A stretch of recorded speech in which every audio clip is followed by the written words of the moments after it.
তো আসক্তি জিনিসটা অ্যাকচুয়ালি কী, মানে এডিকশন জিনিসটা কী? এডিকশন কিন্তু যে কোনো কিছুর প্রতি হতে পারে। তো এটা আগে বুঝতে হবে। আমরা প্রায় সবাই জানি আসক্তি মানে হলো এমন কোনো অভ্যাস যা আমাদের নিয়ন্ত্রণের বাইরে চলে যায়। এটি মাদক, কম্পিউটার গেম, সমাজের যোগাযোগ মাধ্যম, যে কোনো কিছু হতে পারে।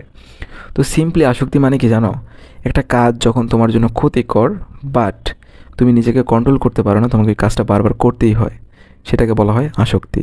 সিমিলারভাবে তুমি ড্রাগের কথা বলো, কম্পিউটার গেম গেম বলো, অথবা সোশ্যাল মিডিয়া বলো, যেখানে তোমার কন্ট্রোল নেই, তোমার কাজটা বারবার করতে হয় এবং ক্ষতি সত্ত্বেও তোমার করতে হয়, সেটাকেই বলবা আসক্তি। এখন যেটা নিয়ে আসক্তি সেটার সাথে জাস্ট ওই ওয়ার্ডটা অ্যাড করে দিবা। মাদক যদি তোমার বারবার নিতে হয় তাহলে তুমি মাদক আসক্ত। গেম এডিকশন হতে পারে গেম খেললে, মানে এক্সট্রিম লেভেলের খেললে। ওকে, তো এখন এটার পিছনে সায়েন্স কি? তুমি কেন কোনো কিছুর প্রতি এডিক্টেড হয়ে যাও?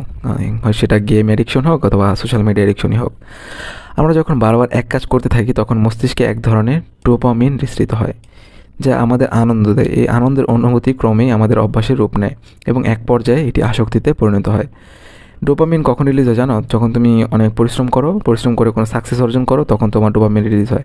যেমন 2 ঘন্টা গেম খেলার পরে, যেমন 2 ঘন্টা ফুটবল ফিজিক্যালি খেলার পরে তোমার ভাল লাগে, আজকে তো ফুটবল খেলতে বন্ধুদের সাথে ভাল লাগতেছে, তো এখানে তোমার পরিশ্রমও হয়েছে, তোমার ডোপামিনও রিলিজ হয়েছে। সিমিলারভাবে তুমি যদি ব্যায়াম করো রেগুলার, তোমার ডোপামিন রিলিজ হবে।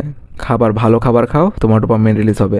বাট এগুলো কিন্তু পরিশ্রম করার পরে তোমার ডোপামিন রিলিজ হয়। এক্সামে ভালো রেজাল্ট করলে তোমার ডোপামিন রিলিজ হয়। তো এটা কখন হয়? তোমার অনেক পরিশ্রম করার পরে বা মিডিয়াম লেভেল অফ পরিশ্রম করার পরে তুমি যে সাকসেস অর্জন করো, তখন তোমার ডোপামিন রিলিজ হয়।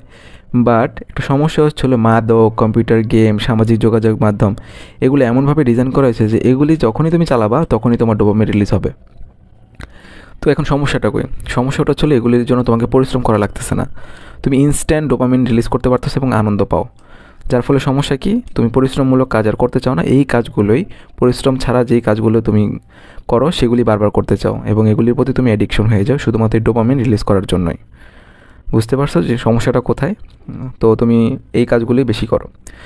তো দেখো, এই আসক্তির প্রভাব কী হতে পারে? আসক্তি শুধু আমাদের মস্তিষ্ক নয়, পুরো জীবনের প্রভাব ফেলে। লাইক সময়ের অপচয়, গুরুত্বপূর্ণ কাজ ফেলে গেম বা সোশ্যাল মিডিয়ায় সময় ব্যয় করা, ব্যক্তিগত সম্পর্কে অবনতি, পরিবার এবং বন্ধুদের সম্পর্ক দুর্বল হয়ে পড়ে, মানসিক স্বাস্থ্যের সমস্যা, হতাশা, আত্মবিশ্বাসের অভাব এবং একাকিত্ব বাড়ে, শারীরিক ক্ষতি, দীর্ঘক্ষণ এক জায়গায় বসে থাকা বা পর্যাপ্ত ঘুম না হওয়া। উদাহরণস্বরূপ, কম্পিউটার গেমে আসক্ত হওয়া ব্যক্তিরা সারাক্ষণই গেমের কথা ভাবেন, এমনকি লেখাপড়া বা কাজের সময়ও তাদের মনোযোগ থাকে গেমে।